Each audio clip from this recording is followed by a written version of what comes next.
کہ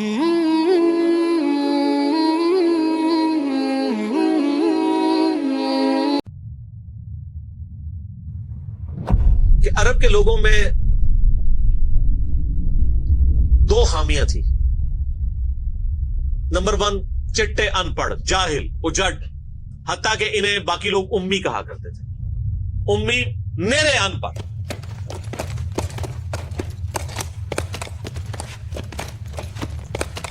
دوسری خامی تھی کہ یہ لوگ آپس میں لڑتے رہتے تھے، خاندانوں کے خاندان ختم ہو جاتے تھے. پانی پینے پلانے کے اوپر جھگڑا ہوا ہے تو 10 سال لڑائی ہو رہی ہے. یہ دو خامیاں تھیں. نمبر 1 چٹے ان پڑھ، نمبر 2 لڑاکو لیکن آپس میں. لیکن دو خوبیاں بھی تھیں. ایک خوبی یہ تھی کہ یہ ٹف ماحول کے عادی تھے، ریگستان کے رہنے والے، گرمیوں میں یعنی اتنے مشکل سفر کرنے والے، اونٹ کے اوپر مہینوں کے سفر، تھوڑا سا ساز و سامان کے ساتھ. اور دوسری خوبی یہ تھی کہ یہ جب کسی کو زبان دے دیتے تھے نا، پھر گردن ہی کٹتی تھی، پیچھے نہیں ہٹتے تھے، چاہے کسی دشمن کو بھی زبان دی ہے. اللہ نے ان کی یہ دو خوبیاں یوٹیلائز کر لی. یہ زبان دی اللہ کے نبی علیہ السلام کو، انہوں نے جس نے دی پھر گردن ہی کٹی ہے. اور دوسری خوبی کہ وہ ٹف ماحول کے عادی تھے لیکن لڑتے آپس میں تھے. اللہ تعالیٰ نے ان کی خامی کیسے پوری کی کہ ان کو ایک لیڈر ایسا دے دیا جس نے سارے قبائل کو ایک جھنڈے کے نیچے جمع کر دیا، اور جہالت کے لیے دور کرنے کے لیے ان کو ان کی زبان میں کتاب دے دی. اب جس نے سورہ بقرہ، سورہ نساء، سورہ مائدہ حفظ کی ہوئی ہے، اس کے سامنے کوئی کرسچن کا پادری، کیا یہودیوں کا پادری وہ بیٹھ سکتا تھا؟ جتنے ان کے دلائل تھے انہوں نے وہ زبانی یاد کیے ہوئے تھے. تو وہ لوگ جو اپنے آپ کو سمجھتے تھے کہ ہم بڑے علامہ ہیں اور یہ امی ہیں، ان امیوں نے ان کو علم میں بھی الٹ کے رکھ دیا صرف ایک قرآن کی وجہ سے. اور اللہ نے لیڈر دیا، سارے عرب قبائل جمع ہوئے.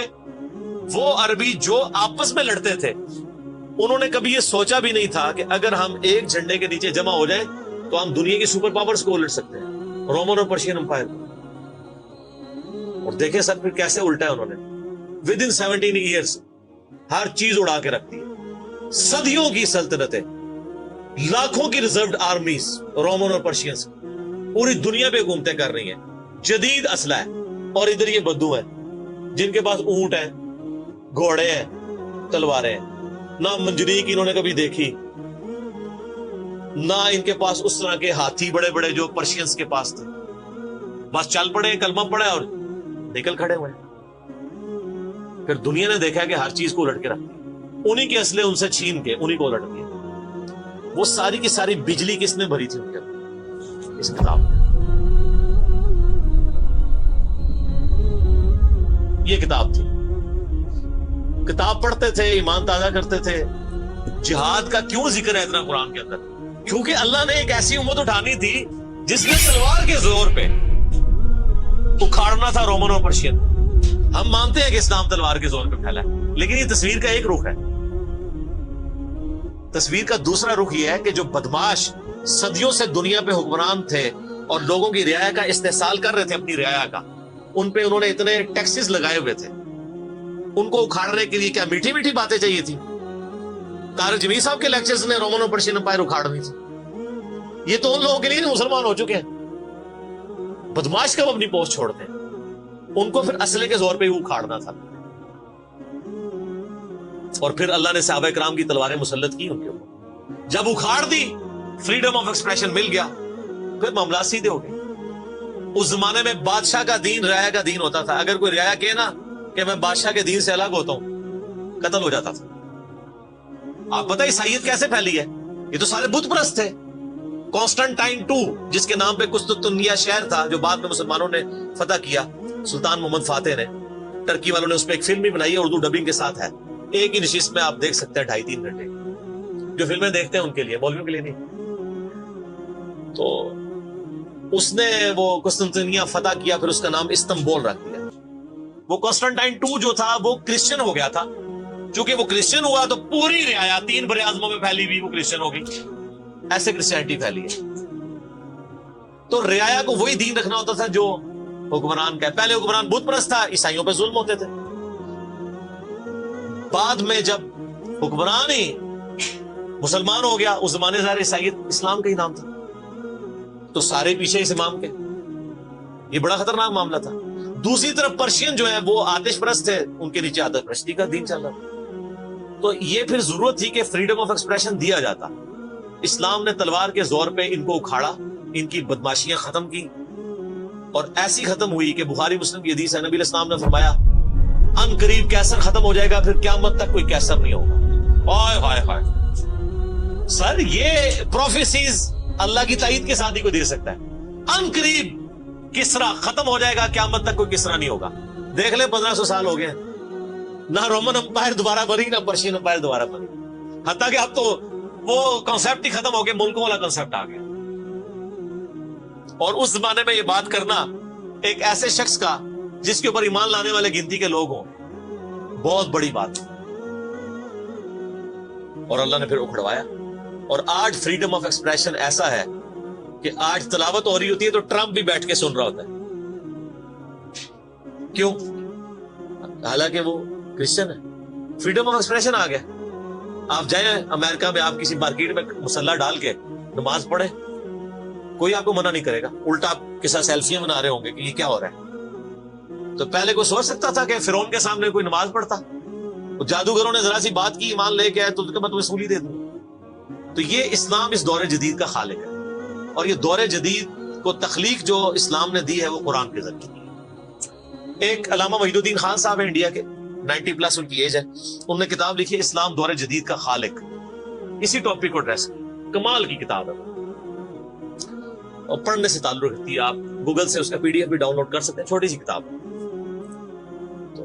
انگلش میں بھی ایک کتاب لکھی ہے گاڈ ارائزز, خدا ابھرتا ہے. خدا پھر جو ابھرا ہے نا جی قرآن کے ذریعے. خدا کو تو خیر مخلوق کی ضرورت نہیں ہے, لیکن مخلوقات نے جو تماشا بنایا ہوا تھا نا, اس تماشے کو ہمیشہ کے لیے اللہ تعالیٰ نے اپنے پیغمبر امام اعظم سیدنا و مولانا محمد رسول اللہ صلی اللہ علیہ وآلہ وسلم کے ذریعے شرک کا خاتمہ کر کے قیامت تک کے لیے دین اسٹیبلش کیا اس کتاب کے ذریعے. اب یہ کتاب قیامت تک نبی علیہ السلام کا معجزہ ہے.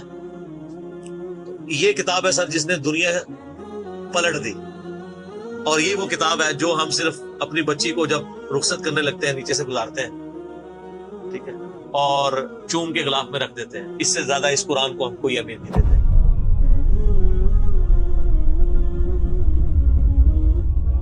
حالانکہ یہ قرآن اس لیے نازل ہی نہیں ہوا, یہ تو ہماری کتاب زندگی ہے. لیکن ماشاءاللہ ایسی سازش اسلام کے خلاف کی ہے کافروں نے, نہیں مسلمانوں نے, پوری نیک نیتی کے ساتھ جنازہ نکالا دین کا, اور ایک سلوگن دے دیا قرآن نہیں ڈھٹ پڑھنا گمراہ ہو جاؤ گے. قرآن میں بڑی بڑی مشکل چیزیں ہیں, اس کو ہاتھ نہیں لگانا.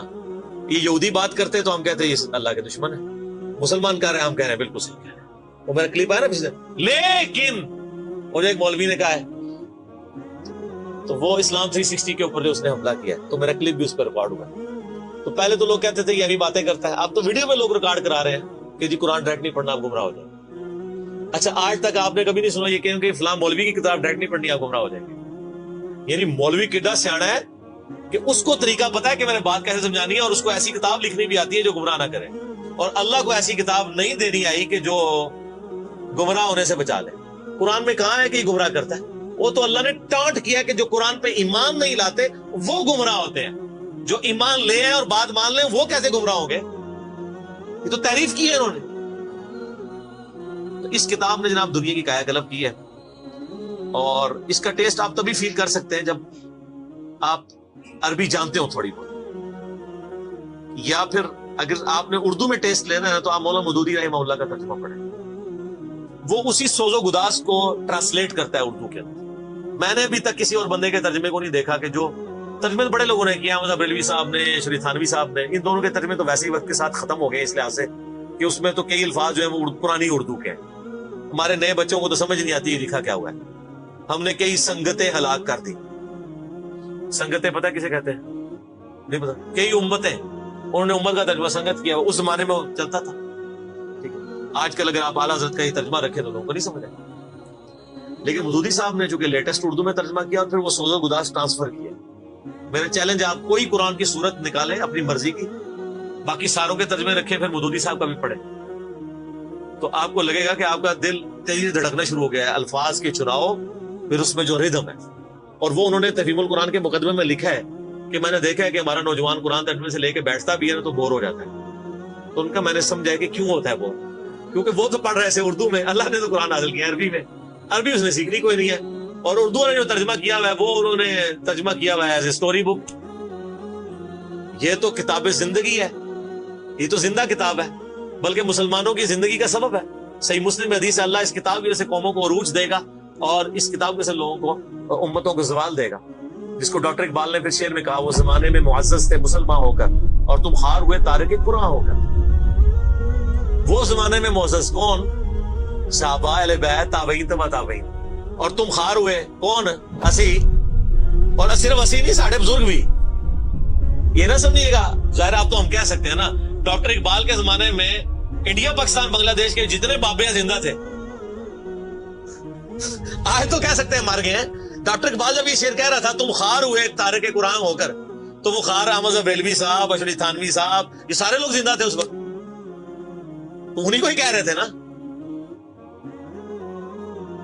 حتیٰ کہ قرآن کے ترجمے کو بھی گناہ سمجھا گیا. یہ تو بہت بعد میں ترجمہ ہوا ہے, پہلا ترجمہ شاہ ولی اللہ دہلوی نے کیا. پہلے تو لوگ کہتے ہیں قرآن کا ترجمہ کرنے کی ضرورت نہیں ہے, اور یہاں لوگ کہتے ہیں بزرگوں کی بڑی خدمات ہے. ہم پوچھتے ہیں 1000 سال سے بزرگ یہاں بیٹھے ہوئے, کسی ایک بزرگ کا قرآن کا بخاری کا ترجمہ مجھے دکھا دیں کہ جی یہ سلطان بہو نے دیکھیں جی قرآن کا ترجمہ کیا, یہ جی داتا صاحب نے بخاری شریف کا ترجمہ کیا. کیا انڈیا پاکستان بنگلہ دیش کے لوگوں کی زبان عربی تھی؟ فارسی تھی نا. تو کسی بزرگ کو توفیق نہیں ہوئی ہے کہ قرآن کا فارسی میں ترجمہ کر دے. اتنا بڑا چھکا میں نے مارا ہے کہ قیامت تک یہ روئیں گے. آندہ کو کیا نا بزرگوں کی خدمات ہے. ہمارے پرائم منسٹر صاحب بھی کہتے ہیں نا جی وہ فرید الدین گنج شکر کی بڑی تعلیم. فرید الدین گنج شکر صاحب نے کون سا قرآن کا ترجمہ کیا؟ اگر کسی نے قرآن کا ترجمہ ہی نہیں کیا, بخاری مسلم کا ترجمہ ہی نہیں کیا, وہ کیا خدمات کرتا رہے؟ وہ اپنی تعلیمات دیتے رہے. صحیح غلط اس کا فیصلہ ہم نہیں کرتے, وہ تو پھر میں اور طرف چل پڑوں گا. صرف جو خدمات والا ڈونگ رچایا ہوا ہے نا, وہ میں آپ کو بتا رہا ہوں. جتنوں کے مزار بنائے ہوئے آپ نے, کسی ایک کا ترجمہ دکھا دے قرآن کا, تو یہ پھر انہوں نے جان بوجھ کے سیاست کی اسلام کے نام کے اوپر, اپنی باتیں کرواتے رہے. سر ان کو پتا تھا قرآن کا ترجمہ ہو گیا, سورہ زمر اور سورۃ الانعام اگر اردو میں آ گئی تو بابوں کو کس نے پوجنا ہے؟ سر بخاری کا اگر ترجمہ ہو گیا تو ساروں نے تو رفع الدین سے نماز پڑھنی ہے, بابے سارے بغیر رفع الدین والے نے. یہ وجہ تھی کہ بڑی ہوشیاری ہے انہوں نے. اینا سمجھو پولے سمجھے, بہت ہوشیار سمجھے. اور دیکھ لینا پھر رزلٹ سامنے آ گیا. جدھر ترجمے ہوئے ہیں وہ کہنا نہیں پیو دادے تے ایتھے ہاتھ بندہ سی, اے ایتھے بندہ ہے, تو رزلٹ نکل آیا نا. اسی لیے بزرگ جو کام کرتے ہیں وہ حکمت سے خالی نہیں ہوتا. ہاں انہوں نے بڑی ہوشیاری دکھائی ہے آپ کے ساتھ, لیکن اللہ کا وعدہ ہے هو الذی ارسل رسولہ بالہدی ودین الحق لیظہرہ علی الدین کلہ. قرب قیامت سے پہلے دین کو غلبہ ملنا ہے. غلبہ بابوں کے ذریعے نہیں ملنا تھا, اسی کتاب سے, جس کتاب نے پہلے غلبہ دلایا. اب آج دیکھیں بچہ اینڈرائیڈ فون کھولے ہوئے ہے, کوئی آیت آتی ہے ترجمہ پڑھ لیتا ہے. تو سر یہ خدمت تو پھر انہوں نے کی ہے نا اسلام کی. اچھا یہ اینڈرائیڈ فون کس رحمت اللہ علیہ نے بنایا تھا؟ وہ کہتے ہیں بزرگ تے دنیا کلب کر دے نگاہ مار کے, وہ بزرگوں نے لے آؤ تے ٹھیک موبائل نہیں چلا سکتے. آپ مجھے بتائیں میں کسی بزرگ کو قبر سے نکالوں اور اس کو یہ موبائل چلا لے گا؟ آپ کا بچہ چلا لیتا ہے. اور کسی کا اگر اتنا ایمان ہے نا بزرگوں کے اوپر, تو آج والے بزرگوں پہ بھی ہے. تو میں نے ان کو بڑی دفعہ مشورہ دیا ہے کہ بزرگ جو جناب دنیا چلا رہے ہیں, تو میں ان کو کہتا ہوں آپ کو بزرگوں کے ساتھ جہاز پہ بٹھاتے ہیں. جب 10 کلومیٹر ہائٹ پہ پہنچ جاتا ہے یہ بوئنگ جہاز, جب پہنچے تو ہم پائلٹ کو کہے تو تے بھائی بسم اللہ پڑھ کے تے پیراشوٹ نال کود جا. بزرگ چلان تے جہاز لینڈ کران, وہ کتنے لینڈ ہوئے گا جہاز؟ بزرگوں نے مریض بھی اس جہاز ہی نیچے بیٹھ لگے. جہاں تمہیں کہتے ہیں بزرگ دنیا چلا رہے ہیں, ان کو بھی پتا ہے جہاز کو نہیں لینڈ ہونا. اور جو جہاز نہیں لینڈ کرا سکتا, میں کہتا ہوں کسی بزرگ کو آپ لا کے جہاز کے کاکپٹ میں بٹھا دینا, وہ نہیں لینڈ کرا سکتا. ہاں لینڈ کرائے گا اگلے جہاں جا کے, وہ بھی وہ نہیں کرائے گا, خود ہی ہوئے گا. سب کہانیاں, کہانیوں کا دور ختم ہو چکا, کیونکہ اب ایک نعرہ عام ہے. کون سا؟ کہ نہ میں وابی نہ میں بابی, میں ہوں مسلم, علمی کتابی. تو یہ علمی کتابی جب ہم کہتے ہیں تو وہ علم کون سا علم ہوتا ہے, وہ کتاب کون سی کتاب ہوتی ہے؟ یہ اللہ کی کتاب جس پہ ہم بات کر رہے ہیں. تو آپ دیکھیں میں نے اس پہ بھی 30-35 منٹ لگ گئے. اب آپ آ جائیں سورہ النمل.